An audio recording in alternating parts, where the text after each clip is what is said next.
In the prop beam shown, W is 15 kilonewtons per meter and L is 8 meters. Number 1, what is the reaction at the roller support? Number 2, what is the reaction at the fixed support? And number 3, what is the moment at the fixed support in kilonewton meter? Okay, so this is an example of an indeterminate beam. So this beam is called a prop beam. A roller support on one end and fixed at the other end.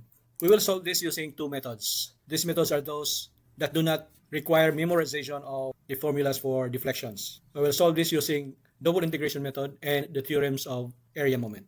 Let's start with double integration method. Here we are going to cut a section and write the general moment equation.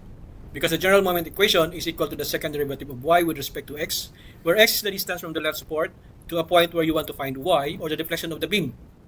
So here's the partial free body diagram of the left side of the section. We have the reaction RA, and then we have the internal forces V and M.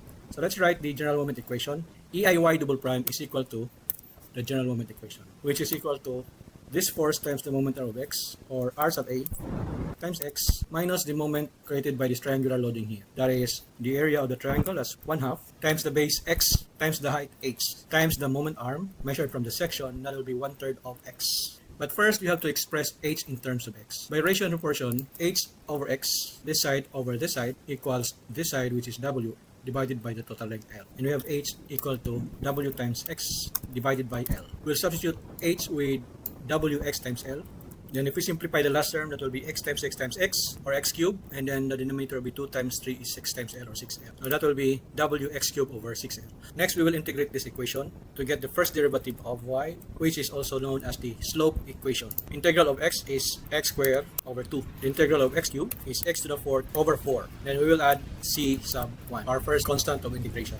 Okay, let's multiply 4 times 6. This will be 24. So this is now the slope equation, but we still need to solve for c sub 1. Integrating this will give us the deflection equation. So that will be EIY. The integral of x squared is x cubed over 3. The integral of x to the 4th is x to the 5th over 5. Then the integral of the last term will be c1 times x, and then we will introduce the second constant of integration, c sub 2. So let's simplify the deflection equation. 3 times 2 is 6, and 5 times 24 is 120. Okay, looking at the equations, we have three unknowns, C1, C2, and R sub A. So we have three unknowns. That means we need to evaluate three boundary conditions. So for a prop beam, we can use the following boundary conditions. The deflection at the support here, at the roller, is 0. The deflection at the fixed end is also 0. That's two boundary conditions already. The third one would be the fact that in fixed end support, rotation is being restricted. That means the slope here is 0. So again, at the roller support, deflection is 0, or that means when x equals 0, y is 0. At the fixed support, there is also no deflection here. That means when x is now equal to L, y is also equal to 0.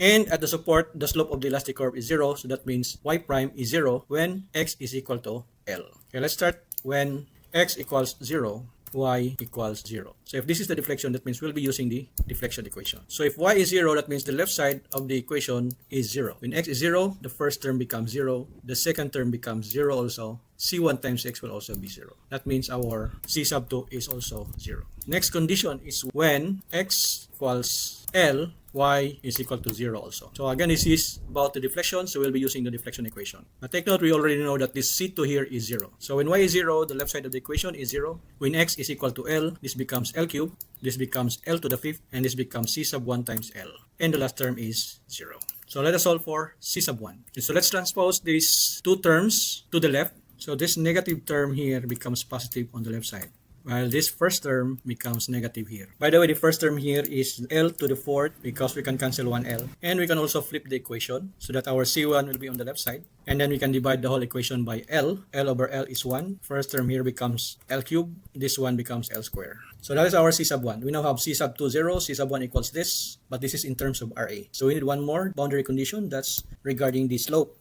When x equals L, y prime equals 0. Y prime is the slope of the elastic curve. So since we're dealing with the slope here, we will use the slope equation. This is the slope equation. Let's copy that, paste it here. So y prime is 0. That means the left side of this equation becomes 0. This x squared becomes L squared. This x to the 4th becomes L to the 4th. And since we already have C1, let's just copy this and substitute that here. Okay, now we have an equation with only RA as the unknown. Let's simplify the second term of the right side of the equation first. This L here will be L cube. Let's transpose all the terms containing RA to the left side of the equation. So that means this negative term here becomes positive here, while this positive term becomes negative. Next, we have a common factor here of R sub A times L square. So that means this becomes 1/6 minus 1/2. On the right side of the equation, we have a common factor also, W times L cube. So the first term becomes 1 over 24. The second term becomes 1 over 120. 1/6 minus 1/2 is 1/3. Negative 1 over 24 plus 1 over 20 is equal to 1 over 30. So next, we'll multiply the whole equation by 3 to eliminate the denominator here, and we'll divide the whole equation by L square to cancel L square on the left side of the equation. We'll multiply 3 divided by L square. So the left side of the equation will just be R sub A, which is now equal to 1 over 10 equal to WL over 10. We're given W, that's 15 kilonewtons per meter, and we are also given L, which is 8 meters. That means our R sub A equals, in kilonewtons, 12 kilonewtons. That is letter A. Number 2, the reaction at the fixed support. Now that we have R sub A, we only need to sum up forces vertical. So summation of forces vertical, considering forces upward as positive. Upward forces are R sub A plus R sub B. Downward force will be the load minus 1/2 times W times L equals 0. Then we'll transpose RA and the last term here to the right. So we'll be able to solve for RB. Becomes positive minus RA. We have W, we have L, and we have RA. So RB equals, in kilonewtons, is 48 kilonewtons. Letter B. Number 3, what is the moment at the fixed support? So we are just going to sum up moment at the fixed support. Let us say the fixed support is point B. The summation of moment at B equals 0. We have R sub A times the moment arm L minus the moment created by the load 1/2 times W times L times the moment arm of L over 3. We are summing up moment at B. Here, we're summing up moment here. So RA will create a clockwise moment. This load will create a counterclockwise moment. Then if we assume our M to be in this direction, clockwise, so we will add M sub B here, equals 0. Okay, so we'll move the first and second terms to the right, so we'll be able to solve for MB. So this one will become positive on the other side, while this will become negative. Minus M sub B equals, in kilonewton meter, is 64 kilonewton meter. That's letter A. So that is the double integration method. We'll solve this again using the theorems of area moment. Okay, so the theorems of area moment. So first we are going to sketch the moment diagram by parts of this beam. This one here, this red triangle here is the moment of RA about B. So that's RA times L. Okay, so this one is RA times L. While this 3rd-degree spandrel here, this green one, is the moment of this varying load about the fixed end. And that is 1/2 times W times L, that's the area, times the moment arm of L divided by 6. L divided by 3, or 1/3 of L. This is the same as W times L square over 6. Next, let us sketch the elastic curve of this prop beam. So here's the elastic curve, the blue one. It starts here at the fixed end and goes like this, then goes back up here because there's a support. Next is we are going to draw a tangent line. For fixed-ended beams, it's best to sketch the tangent line from the fixed end. So this tangent line, this magenta line, is drawn from the fixed end and continues to the left until it reaches the support. So we can actually see the deviation of the tangent line from the elastic curve. From the fixed end, both the elastic curve and the tangent lines start at the end of the beam. And then the tangent line will start to deviate from the elastic curve, but eventually the elastic curve and the tangent line will meet again at the pin support. Using the second theorem, that's the deviation of the tangent line from the elastic curve equals 1 over EI times the moment of area of the moment diagram between those 2 points times the moment arm measured from where you want to get the deviation. So if the left end is A and the right end is B, then the deviation of A tangent drawn to B is equal to 1 over EI times the area of the moment diagram between points A and B multiplied by the moment arm measured from where you want to get the deviation. So that's in this case x sub A. So here we want to find the deviation of the tangent line from the elastic curve at point A. Or this one is read as deviation at A tangent drawn to B. But if you look at the figure here, you can see that there is no deviation at point A. The tangent line will deviate from the elastic curve starting from B, but eventually will meet up with the elastic curve again at point A. That means there's no deviation at A. So that means this equation is also equal to 0. Now we will find the moment of area using the moment diagram by parts. Take note that our moment arm is measured from the left. That's A.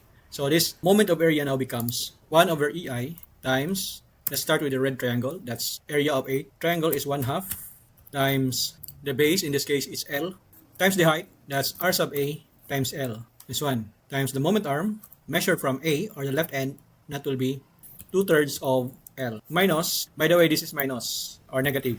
So minus the area of the third degree spandrel, so that's 1/4, times the base, which is L, times the height, which is this one, WL squared over 6. Let's copy that and put it here. So that's the area. We'll multiply this with the moment arm, which is, from the left, is 4/5 of L. And this is equal to 0. Let's simplify this one. First, we cross multiply EI. This will be 0. And then I think we can cancel how many L's? 1, 2, 3. Okay, 3. I will cancel 3 L's. That's 1, 2. Over here, that's 1. And this one is 2 and 3. Then here we can cancel 2. So this becomes 1/3. The second term, we can cancel 4. This becomes 1/5. Then we'll transpose this last term from left to the right. It will become positive. Then we will multiply the whole equation by 3. So this 3 over 3 here equals 1. Well, this one will simplify to 3 over 30 or 1 over 10.